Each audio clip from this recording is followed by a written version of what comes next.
อันนี้ก็เป็นเหตุการณ์ของเมื่อวานนี้เนาะทุกคนซึ่งก็เป็นเหตุการณ์แผ่นดินไหวที่ยิ่งใหญ่ที่สุดเลยเนาะทุกคนแล้วก็มีกับสบายดีกับสวัสดีทุกท่านยินดีต้อนรับเข้าสู่ช่องเก็บแก้วสาวลาวเส้นเก่าเส้นเคยอีกแล้วเนาะมื้อนี้ทุกคนซึ่งมื้อนี้ก็สาวเก็บแก้วก็มีเรื่องราวที่ว่าน่าบ่ดีเนี่ยทุกคนเนาะซึ่งเรื่องราวก็จะเกี่ยวกับเมื่อวานวันที่29และวันที่29ทุกคนเนาะซึ่งขออนุญาตทุกคนมีการเกิดแผ่นดินไหวเนาะจุด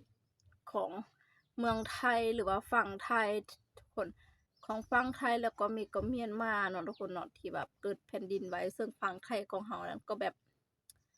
มีการเสียหายแล้วก็มีการเสียชีวิตนำอีกด้วยเนาะทุกคนเนาะต้องขอแสดงความเสียใจทุกคนเนาะแล้วก็แบบเป็นเหตุการณ์ที่ว่ายิ่งใหญ่ที่สุดแล้วเนาะทุกคนแล้วก็มีความเสียหายมากมายเนาะทุกคนเดี๋ยวทุกคนสาวเกร็ดแก้วจะพาทุกคนไปเบิ่งคลิปที่ว่าแผ่นดินไหวของเมื่อวานนั่นเองทุกคนเดี๋ยวเราไปรับชมคลิปตัวนี้ไปพร้อมกันเนาะทุกคนเนาะ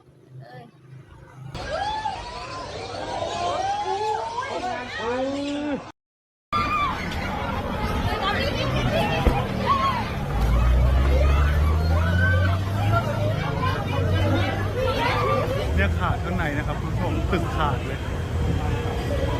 มันเป็น According to the United ใช่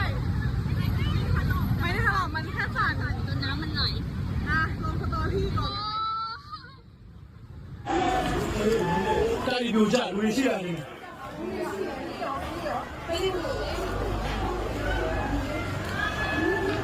Due to its shallow depth, the quake generated intense shaking, impacting Myanmar and several neighboring countries, including Thailand, India, and China.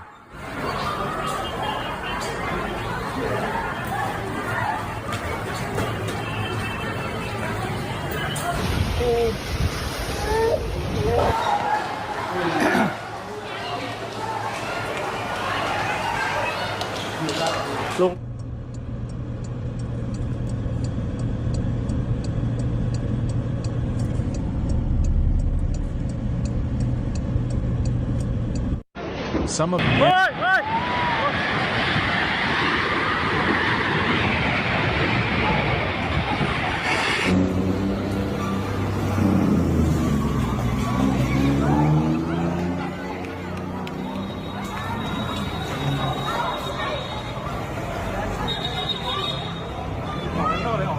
โอ้โหทุกคนได้ฟังได้ชมกันแล้วก็คือแบบทุกคนก็ต่างมีตายกันเนาะทุกคนเนื่องจากแผ่นดินไหวก็มีตึกถล่มลงอีกทุกคนคือแบบครั้งยิ่งใหญ่อะไรเนาะทุกคนก็น่าเสียใจน่าเศร้าใจนำเนาะแล้วก็สาวกิ่งแก้วทุกคนไปเห็นคลิปนึงเนาะที่อยู่ TikTok เนาะทุกคนเนาะเห็นอายเราโพสคลิปนึงเนาะที่ลงไปประกาศหาญาติพี่น้องเนาะนี่ตัวนี้แล้วเนาะทุกคนญาติพี่น้องผู้ที่ว่าเสียชีวิตเนาะก็ขออภัยแล้วก็ขอแสดงความเสียใจนำเด้อที่ว่าเอาซึ่งเพิ่นไปอันนี้เพราะว่าเพิ่นได้เสียชีวิตระหว่างไปเฮ็ดงานหรือว่าไปทำงานอยู่ฝั่งไทยซึ่งเป็นเมื่อวานนี้เนาะเป็นคือว่าแผ่นดินไหวทุกคนแล้วก็แบบเพิ่นไปทำงานอยู่ฝั่งไทยหรือว่าอยู่เมืองไทยทุกคนแล้วก็เกิดการแผ่นดินไหวแล้วก็เห็นเฟซเขาประกาศลงหาญาติพี่น้องว่าเป็นคนลาวเนาะเดี๋ยวทุกคนเฮามาอ่านคอมเมนต์นี้พร้อมกันทุกคนเนาะคือสาวเกตแก้วได้เบิ่งแล้วเห็นคอมเมนต์นี่คือบอกไว้ว่าน่าเศร้าใจแห่งทุกคนลาวด้วยกันบ่น่าจะแบบเหยียบย่ำกันขนาดนี้แล้วเนาะถึงเพิ่นจิบ่อยู่แล้วทุกคนเดี๋ยวสาวเกตแก้วจะอ่านให้ฟังแล้วเนาะสมน้ำหน้าประเทศลาวก็มีเงินคือบ่เอาเงินลาวถึงเป็นลาวต่ำแต่ก็เป็นประเทศลาว คืออยากจะบอกว่าความหมายนะจะแบบอยู่ลาวเฮาก็มีเงินคือกันเป็นหยังต้องไปเฮ็ดงานอยู่ไทยถึงประเทศลาวเฮาจะตกต่ำแต่ก็แบบอยู่ลาวก็มีเงินทุกคนคันบ่มีเงินเขาจะเอาไปเฮ็ดอยู่ไทยนะทุกคนอยู่ฝั่งลาวเฮาก็มีเวียกงานเฮ็ดแต่เงินเดือนต่ำค่าของชีพของอยู่ของกิน จะหลายทุกคนคอมเมนต์แบบนี้ทุกคนคือแบบบ่น่าเลยนะทุกคนเนาะบ่มีสมองคิดเลยว่าทุกคนหรือว่าจังใดเนาะแล้วก็มีอีกหนึ่งเนาะที่ว่าเพิ่นคอมเมนต์ตอบอ่านว่าเพื่อมาเลี้ยงครอบครัวเขาเจ้าก็เป็นผู้หนึ่งที่จะไปหาเงินอยู่ไทย เจ้ายังมาสมน้ำหน้าเขาอีกมันบ่คิด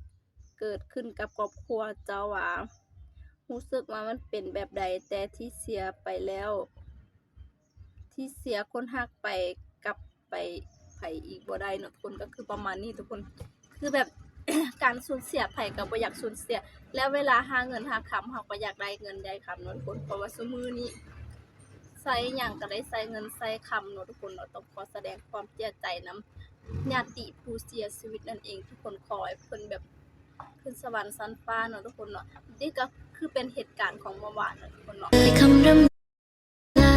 กันเลยสักคำเหลือทิ้งไว้ก็แต่เพียงฉันกับความฝันว่าเรานั้นจะอยู่เคียงคู่กัน เปิดเปลือก ก็ขอแสดงความเสียใจนำพูดเดี๋ยวทุกคนจะไปเบิ่งคลิปอยู่ที่ฝั่งลาวของเฮาก็มีเส้นกันในเมื่อวานนั่นเองทุกคนเนาะอยู่ที่ตึกของไอติกนั่นเองทุกคนทำสู้พร้อมกันเลย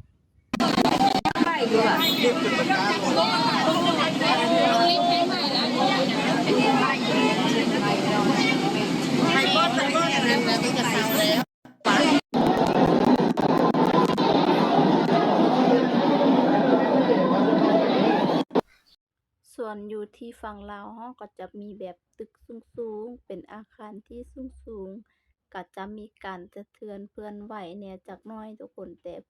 บ่อนใดที่ว่าบ่มีตึกสูงก็บ่มีคือว่าแผ่นดินบ่ไหวนั่นเองทุกคนแต่ว่าตอนนี้มันเป็นตึกสูงๆเนาะที่ว่ามีอาคารหลายๆแถวในเมืองพุ่นเนาะทุกคนเนาะมันก็จะมีการเคลื่อนไหวหยับๆทุกคน เบิ่งทุกคนแล่นออกจากที่สูงแล้วก็ไปลงอยู่ที่ต่ำนั่นเองเนาะทุกคนเนาะซึ่งคนใดก็แล่นทุกคนแล่นเนาะคือทุกคนได้เบิ่งแล้วก็แบบว่าสาวแก้วก็ยังแบบ ถ้าอยู่ในเหตุการณ์จักสิซ้ำใดเนาะทุกคนอันนี้สาวแก้วเบิ่งข่าวเห็นข่าวแล้วก็แบบยังหายใจยากหายใจฝืดแทนแล้วเนาะทุกคนเนาะที่ว่าแบบความตกใจเนาะที่ว่าอยู่ในสถานการณ์นั้นๆทุกคนซึ่งแก้วก็แบบฝากเป็นกำลังใจให้พี่ๆฝั่งไทยเนาะแล้วก็ทุกๆคนขอให้ทุกคนรอดปลอดภัยเบิดทุกคนเนาะแล้วก็ขอแสดงความเสียใจที่ว่าพี่คนลาวคนหนึงที่เพิ่นก็ได้เสียไปแล้วนั่นเองทุกคนเนาะแล้วก็ใจหายแบบเนาะทุกคนที่ว่าน้องสาวไปเฮ็ดเวียกอยู่ฝั่งไทยทุกคนเนาะแล้วก็แบบซึ่งเผอิญตอนนั้นปัดบ่สามารถติดต่อได้เนาะทุกคนเนาะโทรหาก็บ่ได้โทรหาทางเฟซก็บ่ได้ทางเบอร์ก็บ่ได้เนาะทุกคนเนาะก็ต่ำใจตึกน้อยนึงเนาะทุกคนพอแบบประมาณดึกๆน้อยนึงเนาะประมาณจักโมงแล้ววะสาวแก้วก็บ่จื้อพอดีน้องเพิ่นก็โทรกลับแล้วก็โล่งใจแฮงทุกคนแล้วเนาะแต่น้องก็แบบวันนั้นเมื่อวานนี้น้องก็บ่ได้ไปเฮ็ดเวียกเนาะน้องอยู่ที่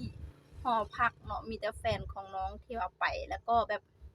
แฟนของน้องก็ได้เห็นนั่นแหละทุกคนต่อหน้าต่อตาเลยเนาะแต่ว่าอยู่คนละตึกเนาะทุกคนเนาะ